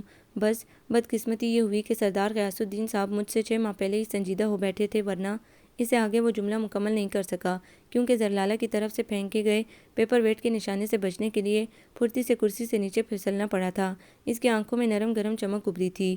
لو تیار ہو جاؤ، میں سنجیدہ ہو رہا ہوں۔ اس نے کچھ دیر آسن جمانے کے اسٹائل میں کرسی پر بیٹھ کر آنکھیں بند کر کے سر کو دائیں بائیں گھمایا، پھر واقعی سنجیدگی سے اس کی طرف متوجہ ہو گیا۔ اسی اثنا میں وہ کھا جانے والی نظروں سے اسے گھورتی رہی تھی۔ زرلالہ بی بی، آج کے موجودہ دور میں محبت کے معاملات میں اسی طرح دست و زباں کی بے تکلفی چلتی ہے، اور اس کو بےہودگی اور بے باکی میں بھی شمار نہیں کیا جاتا، بلکہ یہ تو ایک طریقہ ہے محبت کے اظہار کا، مگر یہ نہایت گھٹیا اور بدصورت طرز عمل ہے۔ وہ ناک چڑھا کر بولی۔ تمہیں برا لگا نا؟ اور تم نے یہ بھی اعتراف کر لیا کہ یہ عمل، یہ طریقہ گھٹیا اور بے باک ہے۔ اس میں میرے قلم کا یا میری ذاتی پسند ناپسند کا کوئی ہاتھ نہیں ہے۔ قلم خود بخود بے باکی پر نہیں اترتا۔ یہ تحریر کی نہیں، معاشرتی تصویر کی بے باکی ہے۔ ادیب کی تحریر تو معاشرے کا آئینہ ہوتی ہے، مگر تم ڈھکے چھپے خوبصورت اور مہذب انداز میں بھی تو عکاسی کر سکتے تھے۔ وہ تنقیدی انداز میں بولی، گویا ملمح کاری کرتا، سچ کو چھپاتا، حقائق مسخ کرتا۔ تو کیا تم سمجھتے ہو عشق و محبت کے انداز کی یہ تبدیلی مثبت اور قابل تقلید ہے؟ وہ طنزیہ نظروں سے اسے دیکھنے لگی۔ اس کا فیصلہ کرنا تو قارئین کا کام ہے، ہم تو آئینہ ہیں۔ اب دیکھو نا، تم نے اس کو پڑھ کر بےہودگی کا نام دیا، گویا تمہیں اچھا ہی نہیں لگا، اور تم خدا نخواستہ ایسے راستے پر نہیں چلو گی، بلکہ جو ایسا کر رہے ہیں انہیں بھی اس سے روکو گی۔ لکھاری کی تحریر ایسی ہونی چاہیے جو قارئین کی قوت فیصلہ کو مضبوطی عطا کرے۔ وہ اٹھ کھڑا ہوا۔ بہرحال میں نے فیصلہ کیا ہے کہ صدائے صبح چھوڑ کر اپنا اخبار شروع کروں۔ ابتدائی تجربات میں ہفتہ وار ہوگا، بعد میں اسے روزنامہ بنا دیا جائے گا۔ میں نے اس کا نام سوچ لیا ہے، صدائے حق۔ اگر تم میرا ساتھ دو تو مجھے خوشی ہوگی۔ وہ ہنس پڑی۔ تم مذاق کر رہے ہو باسط؟ یہ مذاق نہیں تھا۔ خیر، تمہاری مرضی۔ عنقریب ملاقات ہوگی، بہت اچھے ماحول میں انشاءاللہ۔ تبدیلی کا عمل بہت جلد شروع ہو جائے گا، مثبت اور خوشحال سبز تبدیلی کا عمل۔ شاید وہ بہت سچا تھا یا حالات کو جاننے کی اضافی قوت رکھتا تھا۔ کچھ عرصے بعد اسمبلیاں ٹوٹ گئیں، انتخابات ہوئے اور نئی حکومت بنی۔ حکومتی پارٹی نے اقتدار سنبھالتے ہی احتساب کا عمل شروع کر دیا تھا۔ آئے دن نئے نئے انکشافات سننے کو مل رہے تھے۔ حیرت کی بات تب ہوئی جب سردار الیاس صاحب اور سردار غیاث الدین صاحب کی بینکوں سے قرضے لینے اور انہیں خرد برد کرنے کے الزام میں احتساب کمیشن میں پیشی ہوئی۔ یہ سارا کیا دھرا اس چھوکرے باسط علی شیخ کا ہے۔ بیٹی، تم اس سے ملو اور اس الو کے پٹھے کو رائے راست پر لاؤ۔ وہ تمہارے محکمے کا ہے، اپنے پرچے صدائے حق میں ہمارے خلاف زہر اگل رہا ہے۔ سردار الیاس بہت پریشان سے زرلالہ کے پاس آئے تھے۔ وہ بہت مدت بعد اس کے آفس گئی۔ اس کا پرچہ اچھا خاصا چل نکلا تھا، سرکولیشن بھی معقول تھی۔ یہ سیاسی و معاشرتی نوعیت کا پرچہ تھا۔ سیاست کے ساتھ ساتھ خاص طور پر ایسے حساس معاشرتی مسائل کو احاطۂ تحریر میں لایا جاتا تھا جو اس سے پہلے عوام کی نظر سے اوجھل تھے، یا کم از کم ان کے اصل حقائق سے قارئین لاعلم رہے تھے۔ اس میں بچوں، عورتوں اور بوڑھوں کی دلچسپی کی چیزیں بھی تھیں۔ زرلالہ کو صدائے حق کا مطالعہ کر کے خاصی حیرت ہوئی تھی۔ اس کا تو خیال تھا باسط کی انتہائی اور جذباتی سوچ کی مانند پرچہ بھی کسی محدود موضوع کو گرفت میں لیے رکھے گا، مگر یہ تو اچھا خاصا متوازن، معقول اور منفرد پرچہ تھا۔ کیا شخص ہے یہ، کچھ پتہ نہیں چلتا۔ ہم لوگ بڑی متوازن مخلوق ہیں مادام، بس آپ لوگ ہی سمجھنے میں غلطی کر جاتے ہیں۔ خوشی اور خوشحالی کے سبز خوابوں کی چاہ کو ہماری جذباتیت سمجھ بیٹھتے ہیں۔ اس نے بڑی خوش دلی اور بشاشت کے ساتھ اس کا استقبال کیا تھا۔ وہ عام دنوں سے زیادہ خوش نظر آ رہا تھا، اور اس کی چاکلیٹی آنکھوں میں ایک مدت کے بعد وہی نرم گرم چمک نمودار ہوئی تھی۔ شاید یہ زرلالہ کی آمد کا اعزاز تھا۔ میں جانتا ہوں سردار غیاث الدین سے تمہارا مستقبل وابستہ ہے۔ وہ اس کی آمد کا مقصد جان کر سنجیدگی سے اسے دیکھتے ہوئے گہری سانس لے کر بولا، مگر زرلالہ بی بی، اعلیٰ کرسیوں پر بیٹھنے والے یہ کیوں بھول جاتے ہیں کہ ان کے قول و فعل سے پوری قوم کا مستقبل وابستہ ہوتا ہے؟ وہ اتنے متکبر، بے رحم اور خود غرض کیوں بن جاتے ہیں؟ اس کا لہجہ ہمیشہ کی طرح پرجوش اور مضبوط تھا۔ زرلالہ اسے دیکھتی رہ گئی۔ پھر جو خود ڈوبنے والا ہو، اس ڈولتی کشتی کا کمزور سہارا ڈھونڈنے سے کیا حاصل؟ جو اپنے لیے کچھ نہیں کر سکتے وہ تمہارے مستقبل کے لیے کیا کر سکیں گے؟ میری مانو تو اس سے طلاق لے لو، ابھی نکاح ہی تو ہوا ہے۔ آگے ایک لفظ مت کہنا باسط۔ وہ سرخ چہرہ لیے اٹھ کھڑی ہوئی۔ مجھے احساس ہو گیا کہ میں نے تمہارے پاس آ کر بہت غلطی کی ہے۔ میرا خیال تھا پرانے تعلق کا لحاظ کر کے تم اپنے قلم سے وہ شواہد بیان نہیں کرو گے جو تم سردار صاحب کی فیملی کے بارے میں حاصل کر چکے ہو، مگر تم… وہ غصے سے بولی۔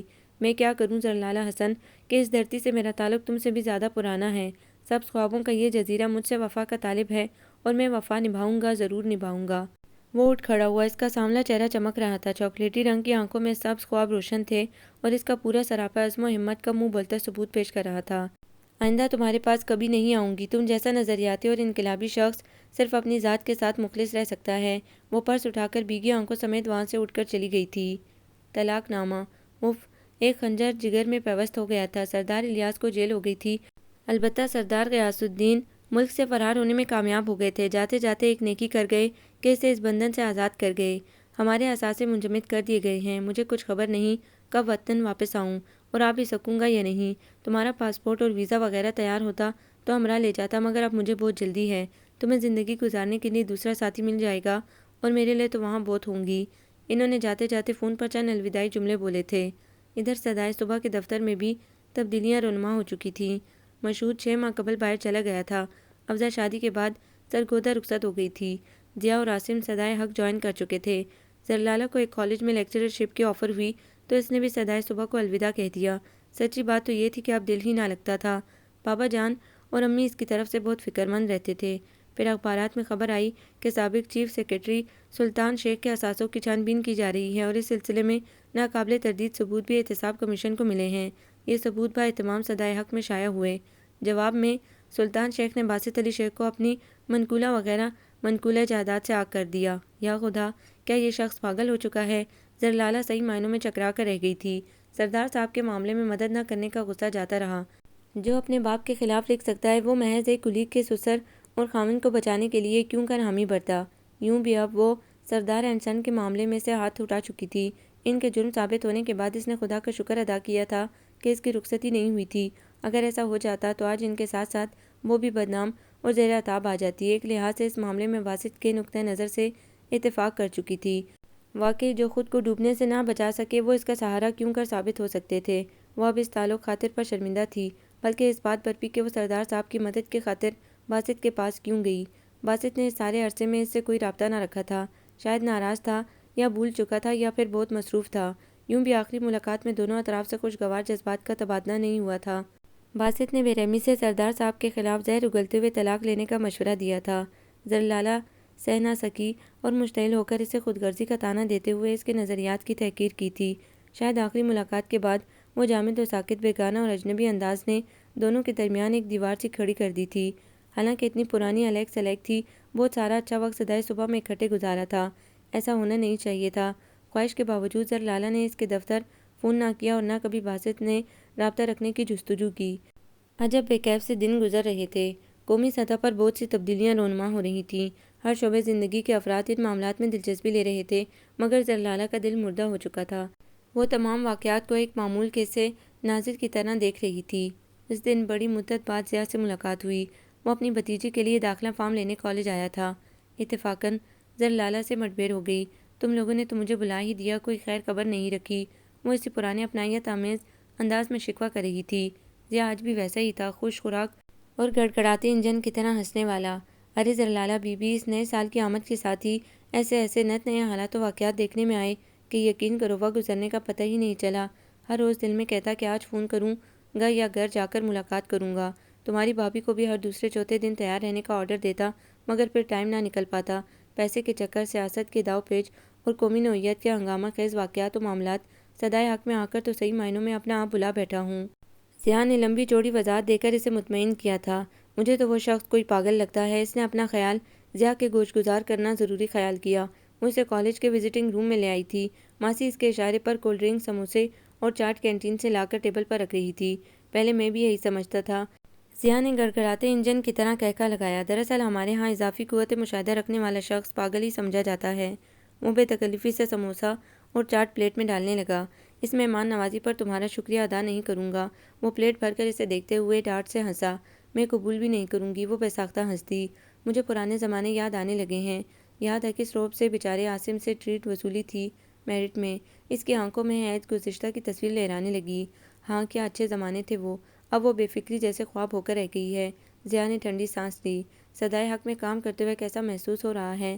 زلالہ کے لہجے میں عجیب سی چبھن اور طنز کی جھلک تھی جو شاید باسط سے پرخاش رکھنے کی وجہ سے خود بخود اس کے لہجے میں در آئی تھی۔ یوں لگتا ہے جیسے کسی اہم ترین مشن پر کام کر رہا ہوں، ہر شمارے کے لیے یوں جان ماری کرتے ہیں جیسے زندگی اور موت کا مسئلہ ہو۔ سچ پوچھو تو صحیح معنوں میں صحافت کی فیلڈ کے تقدس اور اہمیت کا اندازہ ہو گیا ہے۔ ضیاء کے مطمئن اور مثبت جواب پر وہ بجھ کر رہ گئی۔ وہ تو باسط کے خلاف سننا چاہتی تھی، کوئی ایسی بات جو جی بھر کر اسے جذباتی، بیوقوف اور ناقابل اندیش ثابت کرے۔ پہلے تو میں بھی اسے ایک جذباتی سا لاؤبالی بندہ سمجھتا تھا۔ ضیاء کولڈ ڈرنک تھام کر اس سے مخاطب ہوا۔ اس کے جوش و جذبے اور انداز کو مطنون مزاجی سے تعبیر کرتا تھا، مگر اب اس کے ساتھ کام کرتے ہوئے مجھے اس کی ذات کے بہت سے پوشیدہ پہلوؤں سے آگاہی ہوئی ہے۔ وہ بڑا مختلف سا، مستقل ارادوں کا مالک اور پرعزم نوجوان ہے۔ واقعتاً کچھ کر دکھانے کی صلاحیت رکھتا ہے۔ اس کے لہجے میں ستائش کی جھلک تھی، مگر زندگی کے بارے میں اس کی اپروچ غیر حقیقی اور سطحی ہے۔ وہ ضیاء کو اس کی تعریف میں رطب لسان دیکھ کر بیزار سی ہونے لگی۔ یہ بات نہیں ہے، وہ اطمینان سے گویا ہوا۔ وہ صحیح معنوں میں مسائل و معاملات کا حل حقیقی پہلو سے دریافت کرنے کا فن جانتا ہے۔ اس نے تحریر کی کشش اور وزن کو عملی طور پر ثابت کر دیا ہے۔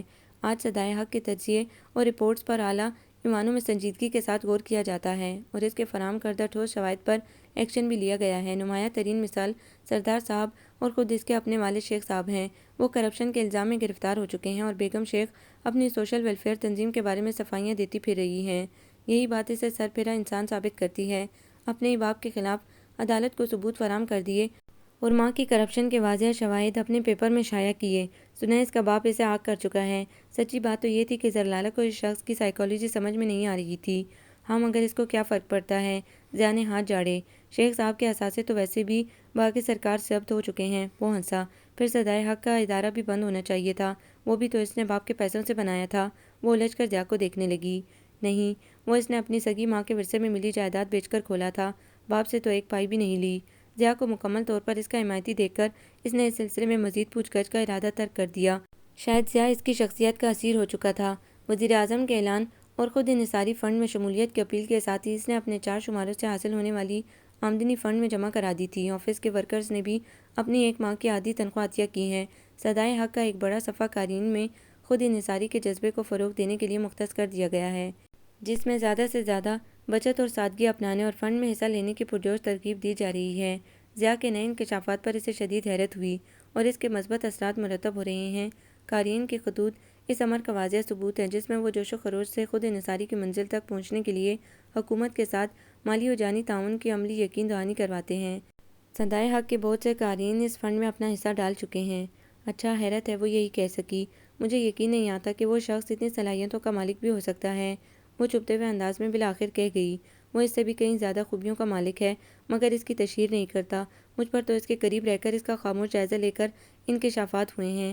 تمہیں خبر ہے وہ ہر ماہ بہت سے رفاہی اور خیراتی اداروں میں چپ چاپ رقوم جمع کراتا ہے، افراد کی ضرورت بن کہے جان لیتا ہے اور چپکے سے اچھی کارکردگی کا انعام قرار دے کر پردے سے اس کی مالی مدد کر دیتا ہے۔ زلالہ کو یہ سب ماورائے دنیا کی داستان لگ رہی تھی۔ ایسے فرشتہ صرف لوگ اس دنیا میں تو نہیں ہو سکتے۔ میں تو حیران ہوں، اتنی فراخ دلی سے وہ ہر ضرورت مند پر پیسے لٹا دیتا ہے، اس کے باوجود کبھی اس کا ہاتھ تنگ نہیں ہوا۔ شاید اس کے ساتھ بھی وہی بات ہے کہ جو اللہ کی راہ میں خرچ کرتا ہے، اللہ اس کے رزق اور آمدنی میں اسی قدر اضافہ کرتا جاتا ہے۔ اچھا بھائی، میں چلتا ہوں، کسی دن اپنے بابا جان کے ساتھ میرے گھر آؤ، تمہاری بھابھی تم سے مل کر بہت خوش ہوں گی۔ بالآخر وہ ٹائم دیکھ کر اٹھ کھڑا ہوا۔ اتنی تواضع کا شکریہ، ایک مدت بعد کولڈ ڈرنک کی شکل دیکھنے کو ملی ہے۔ وہ جاتے جاتے شرارت سے ہنسا تھا، وہی اپنی مخصوص ہنسی۔ کیا مطلب؟ کیا تمہارا باس اتنا کنجوس ہے؟ وہ چونک کر بولی۔ ہمارے آفس کی کینٹین میں چائے اور کوک مکمل طور پر بند ہو چکی ہے۔ لنچ کے لیے چکن اور بریانی بنانے پر بھی پابندی عائد ہے۔ ہفتے میں 3 دن سبزیاں اور 3 دن دال اور 1 دن چاول پکتے ہیں۔ یہ پابندی ملک و قوم کے مفاد کے لیے بچت اور سادگی کے مظاہرے کے طور پر لگائی گئی ہے اور پورے اسٹاف نے اس پابندی کا خیر مقدم کیا ہے۔ وہ خداحافظ کہہ کر روانہ ہو گیا۔ زلالہ کو ورطہ حیرت میں ڈال کر وہ گمسم کھڑی رہ گئی تھی۔ باسط کی شخصیت کے بارے میں سوچ رہی تھی۔ یہ شخص جادوگر ہے کیا؟ اسے سخت تعجب ہو رہا تھا۔ سب کو سلیقے طریقے سے اپنا گرویدہ بنا کر اپنے نظریات کی راہ پر چلا رہا ہے۔ وہ اسے محض ایک نعرے باز لاپرواہ شخص گردانتی تھی۔ واپسی پر اس نے یوں ہی تجسس کی خاطر صدائے حق کے اس ماہ کے 4 شمارے خرید لیے اولڈ بک شاپ تھی، اسی لیے پرانے بھی نئے کے ہمراہ مل گئے تھے۔ رات کو فارغ ہو کر تفصیل سے ان کا جائزہ لیا اور اسے حیرانی کا عظیم جھٹکا لگا۔ غور کرنے پر اسے بہت سے نئے پرانے ٹرینڈز نظر آئے۔ 18 صفحات پر مشتمل اخباری سائز کا ہر پرچہ اپنی جگہ مکمل، منفرد اور دلچسپ شمارہ تھا، جس میں ہر طبقہ فکر کے لوگوں کی دلچسپی کا سامان موجود تھا۔ ہر نوع کی خبریں اور معلومات نمایاں تھیں۔ ٹائٹل کا آئیڈیا نسبتاً مختلف اور چونکا دینے والا تھا۔ ماڈل گھر کے بجائے کسی ہنستے مسکراتے معصوم بچے کی تصویر نمایاں ہوتی تھی، جس کے ارد گرد دیدہ زیب سرخیوں میں شمارے کے اندر شامل مواد کی مختصر جھلکیاں تھیں، یوں کہ انہیں پڑھ کر مضمون کا تفصیلی مطالعہ کرنے کو جی چاہتا تھا۔ کچھ شماروں کے ٹائٹل میں دل فریب حسین مناظر فطرت کی عکاسی کی گئی تھی، یوں کہ انسان کھو کر رہ جائے۔ جن کا انٹرویو شامل ہوتا تھا، ان کی چھوٹی چھوٹی تصاویر بھی ٹائٹل پر نمایاں تھیں۔ انٹرویو زیادہ تر ان شخصیات کا لیا جاتا تھا جو کسی بھی فیلڈ میں ملک و قوم کے لیے گراں قدر خدمات سر انجام دے رہی تھیں اور جو اس سے قبل گمنام رہی تھیں۔ خدمت خلق کا جذبہ رکھنے والے رفاہی اداروں کے نگراں، اچھی شہرت رکھنے والے اسکول، کالج، یونیورسٹی کے اساتذہ، فنی ماہرین، ڈاکٹرز، انجینئرز، سائنسدان، پروفیسرز اور دیگر محب وطن اور انسانیت کے فلاح و بہبود کے لیے خاموشی سے سرگرم عمل افراد کے پرجوش اور انسانیت کے جذبے سے سرشار احساسات پر مشتمل انٹرویوز نمایاں طور پر شامل اشاعت کیے جاتے تھے، اس انداز میں کہ قارئین پڑھ کر نئے ولولے کے ساتھ کام کریں۔ اتنے بہت سارے ذہین و فطین اور اعلیٰ سوچ رکھنے والے ماہر لوگ اسے کہاں مل جاتے ہیں، وہ سوچ رہی تھی۔ یقیناً خود سے کھوج لگا کر ان تک پہنچتا ہوگا اور یہ واقعی اچھا رجحان ہے۔ ایسے افراد اور ان کا جذبہ عوام کے سامنے ضرور ظاہر ہونا چاہیے۔ سیاست اور سوشل فیچرز وغیرہ میں باسط کی سوچ اور فکر کی عکاسی نمایاں تھی۔ حقائق پر مبنی اور حساس پہلوؤں کی عکاس مضامین و سروے۔ بچوں کی دلچسپی کے لیے ایک صفحہ مختص تھا۔ خواتین کی دلچسپی کی چیزیں مثلاً لباس، کھانا پکانا، صحت و فیشن کے لیے بھی الگ صفحہ مخصوص کیا گیا تھا، جس پر زلالہ کو حیرت ہوئی۔ وہ تو سمجھتی تھی وہ خواتین کو پرچے میں لفٹ ہی نہیں کرائے گا، تاہم اس صفحے میں خواتین کے چہرے کی نمائش کے بجائے معلوماتی اور کارآمد باتوں کی جھلک نمایاں تھی۔ پرچے کا آخری صفحہ شوبز نیوز کے لیے مخصوص تھا۔ واؤ، کہیں حیرت سے مجھے سکتہ نہ ہو جائے، وہ واقعی زبردست طریقے سے چونکی تھی۔ شوبز کی کوریج اور وہ بھی باسط علی شیخ جیسے زاہد خشک بندے کے پرچے میں۔ وہ حیرانی کے عالم میں صفحے کا مطالعہ کرنے لگی۔ صفحے میں صرف P T V, Pakistani film industry اور ریڈیو کی خبریں تھیں۔ مرچ مسالے کے بجائے صاف ستھری اور بامقصد رپورٹنگ کی گئی تھی۔ عوام کو نئی فلموں، گانوں، ڈراموں اور پروگراموں کے متعلق باخبر رکھا گیا تھا، تاہم فضول کی چٹپٹی اور بازاری زبان و بیان سے مکمل طور پر پرہیز کیا گیا تھا۔ فلمی سرگرمیوں کے بارے میں ہر قسم کی خبر تھی، مگر اختصار کے ساتھ۔ اکا دکا فلمی چہروں کی تصویریں بھی موجود تھیں، مگر مناسب پوز میں۔ اس طرح شہر کی سماجی اور ثقافتی سرگرمیوں کی رپورٹس بھی موجود تھیں، مگر نہایت جامع، مختصر اور غیر جانبدار انداز میں۔ محض بٹورنے کی خاطر کسی خاص تنظیم یا شخصیت کو پروجیکٹ نہیں کیا گیا تھا۔ ہر قسم کی خبر موجود تھی۔ شمارے میں کسی شعبے زندگی کے بارے میں تشنگی نہ تھی۔ زلالہ کو اپنی آنکھوں پر اعتبار نہیں آ رہا تھا۔ اس شخص نے جو کہا تھا، کر دکھایا تھا، تحریر کی طاقت ثابت کر دی تھی۔ واقعتاً اس شمارے میں سب کچھ تھا۔ یہ مثبت صحافت کا بہترین نمونہ تھا۔ بہت سارے موسم گرما کی بے کیف اور حب زدہ راتوں میں ڈوب کر دوبارہ طلوع ہوئے۔ کالج بند ہو چکے تھے، وہ آج کل گھر پر ہی ہوتی تھی۔ ایک عجیب سی بے چینی، موہوم سا انتظار اور بکھرا بکھرا منتشر سا احساس اس کے دل و دماغ کو اپنے قبضے میں کیے ہوئے تھا۔ یوں لگتا تھا جیسے وقت ٹھہر گیا ہو۔ ایک عجیب سے پراسرار طوفانی انداز میں وہ اس بے حس خاموشی سے جھنجھلانے لگی تھی۔ وہ خود سے الجھتے الجھتے بیزاری اور بوریت کی آخری حدود کو چھونے لگی تھی، جب ایک شام اچانک، بہت اچانک باسط کا فون آ گیا۔ اس نے بڑی بے دہانی کے عالم میں ملکی جی قمیض کی شکنیں درست کرتے ہوئے ریسیور اٹھا کر ہیلو کہا تھا، مگر جواب میں ایک مانوس السلام علیکم نے یکلخت اس کی تمام تر حسیات بیدار کر دیں۔ اس کے دل کی دھڑکن اچانک تیز ہو گئی۔ وہ یہ آواز لاکھوں میں پہچان سکتی تھی۔ کیسے مزاج ہے؟ کیا گزشتہ ملاقات کی تلخی ابھی تک تمہارے دل میں موجود ہے؟ اس کا انداز سنجیدہ اور منجمد سا تھا، مخصوص شوخی، بشاشت اور بے نیازی قطعی مفقود تھی۔ کیسے یاد کر لیا آج؟ نہ چاہتے ہوئے بھی آہستگی سے طنز کر بیٹھی۔ جواب میں ایک طویل سانس سنائی دی۔ تم بھلانے والی چیز نہیں ہو، وہ ٹھہرے ہوئے پرسکون لب و لہجے میں گویا ہوا۔ زلالہ پر عجیب سے احساساتی کیفیت حملہ آور ہونے لگی۔ آنسوں کی ایک لکیر سی گالوں پر پھیلتی چلی گئی تھی۔ پہلے اس نے رابطہ نہیں رکھا کہ میں عملی طور پر اپنی بات کی سچائی ثابت کر کے تمہارے روبرو آنا چاہتا تھا۔ جب سردار فیملی کے کرتوت سب پر کھل گئے اور سلطان شیخ کی فائلیں کھلنے کا عمل شروع ہوا، تو میں مطمئن ہو کر تمہاری طرف آنے کو تھا کہ تم طلاق کے بعد عدت سے ہو گئیں۔ یہ 3 ماہ گزرے تو سلطان شیخ کو کیفر کردار تک پہنچانے کے عمل میں وقت گزرنے کا احساس ہی نہ ہوا۔ پھر قوم پر کڑا وقت آیا۔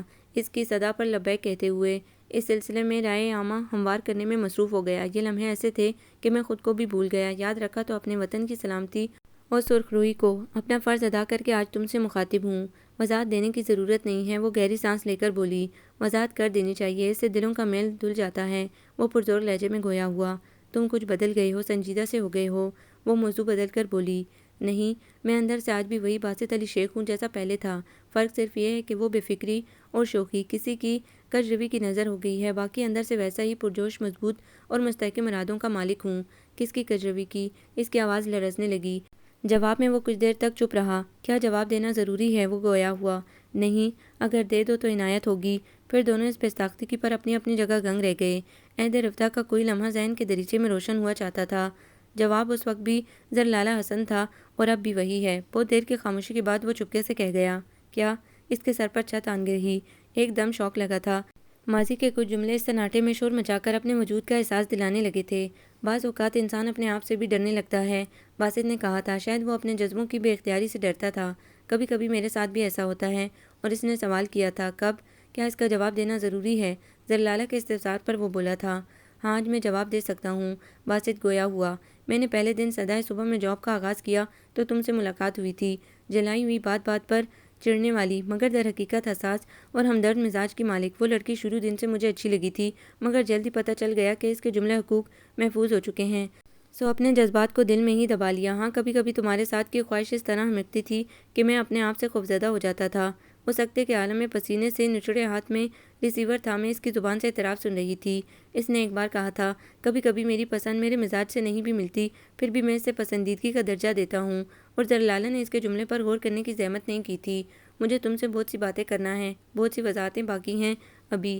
میرا ارادہ تھا تمہارے بابا جان سے تمہیں مانگ کر تمہیں اپنے گھر لا کر ایک ساتھ ساری باتیں کہوں گا، مگر ضیاء نے مجھے پہلے تم سے بات کرنے کا مشورہ دیا، بقول اس کہ تم میری ذات سے خاصی نالہ اور بیزار ہو۔ کیا تم کل صدائے حق کے دفتر آ سکتی ہو؟ ہوٹل یا پارک میں بیٹھ کر بات کرنا مجھے پسند نہیں ہے اور یقیناً تمہیں بھی اچھا نہیں لگے گا۔ وہ بونج کا کھڑی بے حس و حرکت اس کی باتیں سن رہی تھی۔ کیا میری جسارت سے ناراض ہو زرلالہ؟ وہ اس کی خاموشی کو خفگی کے معنی پہناتے ہوئے پریشان ہو کر پوچھنے لگا۔ میں کچھ سوچنا چاہتی ہوں، یہ سب کچھ آسان نہیں ہے۔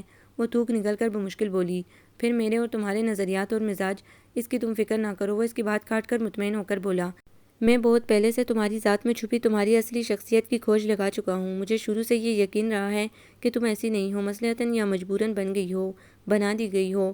تم نے اپنے اوپر خول چڑھا رکھا ہے، اندر سے میرے طرز فکر اور سوچ کی مکمل حامی ہو۔ مجھے یقین ہے روز اول سے میں تمہارے الجھے بکھرے جنجلائی رویوں کے پس پردہ مصلحت زدہ اور مایوس کن انداز جانتا رہا ہوں۔ یوں لگتا ہے تم نے ہٹ ہو کر خود پر دوہرا ماسک چڑھا لیا ہے، اور مجھے یقین ہے میری ہمسفری میں تم پھر سے نکھر کر اپنی اصلی شخصیت میں آ جاؤ گی۔ وہ اس کے انکشافات پر انگشتیں بدنہ رہ گئی۔ حیرت در حیرت کا سلسلہ تھا۔ میں کل آفس میں تمہارا انتظار کروں گا، اگر تم نہ آئی تو میں سمجھ جاؤں گا کہ تم نے مجھے اس اعزاز کے لائق نہیں سمجھا، پھر میں کبھی تمہاری راہ میں نہیں آؤں گا۔ مجھے تمہاری طرف سے ہر قسم کا فیصلہ منظور ہوگا کہ میں تو ایک مدت سے اس معاملے میں صبر و شکر کر کے خود کو ضبط کی زنجیر میں باندھ کر راضی برضا رہا ہوں۔ میں تمہارے فیصلے کا احترام کروں گا، چاہے میرے حق میں ہو یا نہیں۔ اس نے خدا حافظ کہہ کر فون رکھ دیا۔ زرلالہ خود کو گھسیٹتی بمشکل تمام بکھرے سانسوں سمیت اپنے کمرے میں آئی تھی۔ بستر پر گر کر وہ کتنی ہی دیر چت لیٹی بے یقینی کے عالم میں سوچتی رہی۔ ماضی کے واقعات فلم کی ریل کی طرح اس کی آنکھوں کے سامنے سے گزر رہے تھے۔ ہائے آ گئی رقیب روسیہ، اب تو بکواس ہی کر سکتے ہیں، نکاح تو انہوں نے کر لیا، اگر 6 ماہ قبل میں آ گیا ہوتا تو ایسا قطعی نہ ہوتا۔ وہ مذاق مذاق میں اس کا اعتراف جس کی زرلالہ کے فرشتوں کو بھی خبر نہ ہوئی تھی۔ میں تو اول روز سے سنجیدہ ہو گیا تھا، افسوس کہ سردار صاحب مجھ سے پہلے سنجیدہ ہو بیٹھے۔ ہنسی مذاق میں اس کا تقدیر سے خوبصورت سا شکوہ، کیا ہے یہ شخص؟ وہ ایک بار پھر بے بسی سے سوچنے لگی تھی، کتنے روپ ہیں اس کے، وطن دوست، انسانیت نواز، دوست نواز اور محبت جیسے خوبصورت جذبے کو ایک آبدار موتی کی طرح پوری حفاظت سے اپنے دل کی سیب میں بند رکھنے والا، اپنے ہر عمل میں لاجواب تو تھا ہی، جب محبت کی تو اس طرح کہ اس آفاقی جذبے کا حق ادا کر دیا، کسی کو کانوں کان خبر نہ ہونے دی، حتیٰ کہ خود مجھے بھی۔ دل ہی دل میں اس جذبے کی نوخیز پودے کی آبیاری کرتا رہا، بغیر کسی صلے کے، بغیر کسی امید کے، اپنے کسی انداز سے یہ ظاہر نہیں ہونے دیا کہ وہ اپنے دل کی بازی ہار چکا ہے، اس لیے کہ وہ سردار غیاث الدین کی امانت میں خیانت کا تصور بھی نہیں کر سکتا تھا، کسی کی منقوہ سے اظہار محبت کر کے اس پاک و پودر جذبے کی تصحیح کو تذلیل نہیں کر سکتا تھا۔ یہ اس کی سرشت میں ہی نہیں تھا، اتنا صبر، اتنا ضبط، اتنی بے ریا محبت۔ اس نے محض زبانی کلامی اور تحریری طور پر ہی اس کا پرچار نہیں کیا تھا، بلکہ عملی طور پر ثابت کر دیا تھا کہ وہ موجودہ دور کے سوکیانہ و بے باک انداز محبت کو بےہودگی میں شمار کرتا ہے، اور اپنی تحریر میں ان پہلوؤں کی واضح عکاسی اس لیے کرتا تھا تاکہ لوگ انہیں پڑھ کر ایسے طرز عمل اور کرداروں سے اجتناب کریں۔ معاشرے کا یہ منفی رجحان تب بھی ختم ہوگا جب لوگ اس کے بارے میں آگہی حاصل کر کے دل سے اس کو غلط اور برا جانیں گے۔ وہی زمانہ قدیم کی بدرنگ بھوری جینس جس پہ سفید ہاف بازوں والی ٹی شرٹ پہنی ہوئی تھی، گھنی مونچھوں میں اضطراری انداز میں انگلیاں چلاتے ہوئے وہ گہری سوچ میں گم تھا۔ اتنی گرمی میں بھی کمرے کا اے سی بند تھا، اس کی جگہ پنکھا فل اسپیڈ سے چل رہا تھا اور اس کے گھنے بالوں کو ماتھے پر ادھر ادھر بکھیر رہا تھا۔ وہ وقفے وقفے سے دیوار پر لگے وال کلاک کی طرف دیکھتا تھا اور بے چینی سے ادھر ادھر گردن گھمانے لگتا تھا۔ صبح 8 بجے سے وہ منتظر تھا اور اب دوپہر کے 3:30 ہو گئے تھے۔ سر، یہ آپ کے گیسٹ آئے ہیں جی۔ اس نمحے چوکیدار رحیم خان اندر داخل ہوا تھا اور اس کے ہمراہ سرخ لون کی قمیض اور سفید چکن کے شلوار دوپٹے میں گندمی چہرے پر پسینے کے قطرے لیے جو ہستی داخل ہوئی۔ اسے دیکھتے ہی وہ اسپرنگ کی طرح کرسی سے اٹھ کھڑا ہوا تھا۔ خوش آمدید، وہ جیسے اپنی زندگی کا استقبال کر رہا تھا۔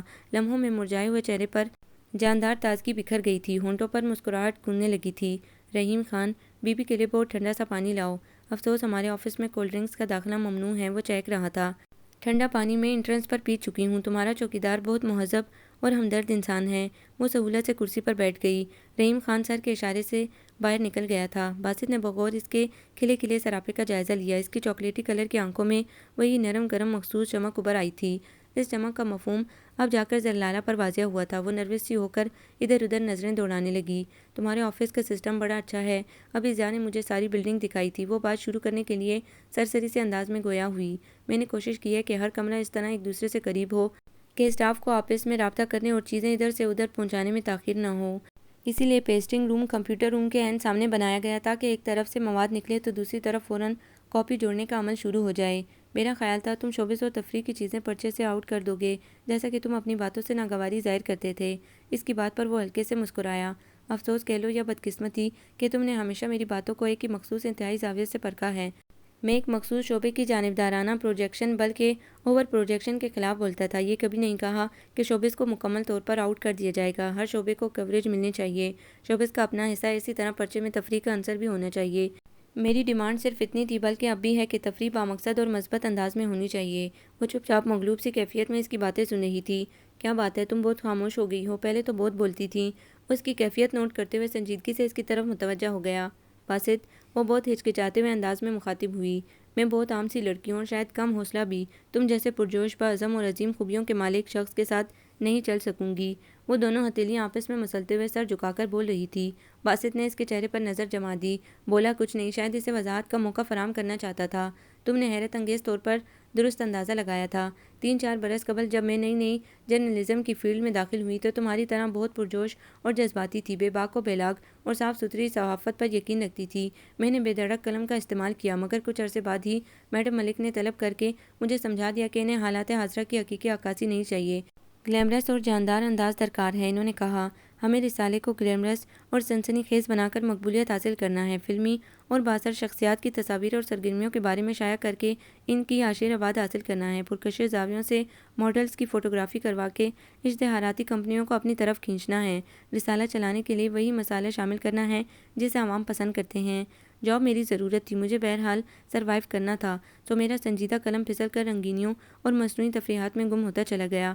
میں نے مایوس ہو کر ہٹ ہو کر خوشی اور خوشحالی کے خوابوں کو آنکھوں سے نوچ پھینکا تھا، مگر اب تم کو ایسا کرنے کی ضرورت پیش نہیں آئے گی، تم نئے سرے سے خود کو کمپوز کر سکتی ہو۔ وہ جوشیلے انداز میں بولا، تم مجھ سے کئی گنا زیادہ حوصلہ مند اور جرأت مند ہو باسط۔ زرلالہ نے اسے رشک آمیز نظروں سے دیکھا، تمہیں بھی وہی رسپانس ملا جو مجھے ملا تھا، مگر تم نے میری طرح ہتھیار نہیں پھینکے اور لوگوں کے مضحکہ کو نظر انداز کر کے اپنے کام میں لگے رہے اور اپنی سچائی ثابت کر دی۔ میرے دل اور میرے گھر کو ہی نہیں، صدائے حق کو بھی تمہاری ضرورت ہے، کیا تم میرا ساتھ نہیں دو گی؟ وہ بہت آج سے قدر جھک کر اس سے مخاطب تھا۔ اس کی چاکلیٹی رنگ کی آنکھوں میں آرزو کے دیے جل بجھ رہے تھے، لہجہ گمبھیر اور مدھم ہو گیا تھا۔ میں تمہارے قابل نہیں ہوں باسط، وہ شکستگی سے بولی۔ سراسر جھوٹ ہے، بلکہ تم نے تو مجھے بھی کسی قابل نہیں چھوڑا، وہ بے چارگی سے بولا۔ میں چلتی ہوں، بابا جان کو آدھے گھنٹے کا کہہ کر آئی تھی۔ وہ گھبرا کر اٹھ کھڑی ہوئی، مگر میرے سوال کا جواب تو ہنوز معلق ہے، وہ عجلت بھرے انداز میں پوچھنے لگا۔ میں بابا جان کو ایک اور بات بھی کہہ کر آئی تھی، وہ رخ موڑ کر بولی، یہ کہ شام کو گھر پر رہیے گا، آپ سے کوئی ملنے آئے گا۔ کتنی ہی دیر وہ مسرت و سرشاری کے خوش و رنگ احساسات میں گرا خاموش کھڑا رہا۔ شکریہ، میں 2 گھنٹے بعد ضیاء اور اس کی مسز کو تمہارے گھر بھیج رہا ہوں، میرا خیال ہے ایسے موقعوں پر لڑکے کے عزیز ہی بات کرنے جاتے ہیں۔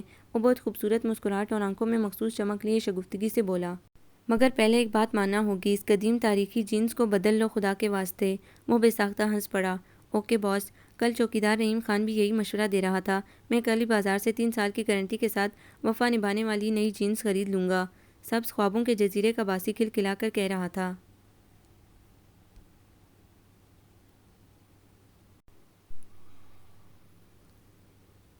آپ کو یہ ناول کیسا لگا؟ کمنٹس میں اپنی رائے ضرور دیں۔ ہمارے چینل کو لائک کریں، سبسکرائب کریں، شیئر کریں۔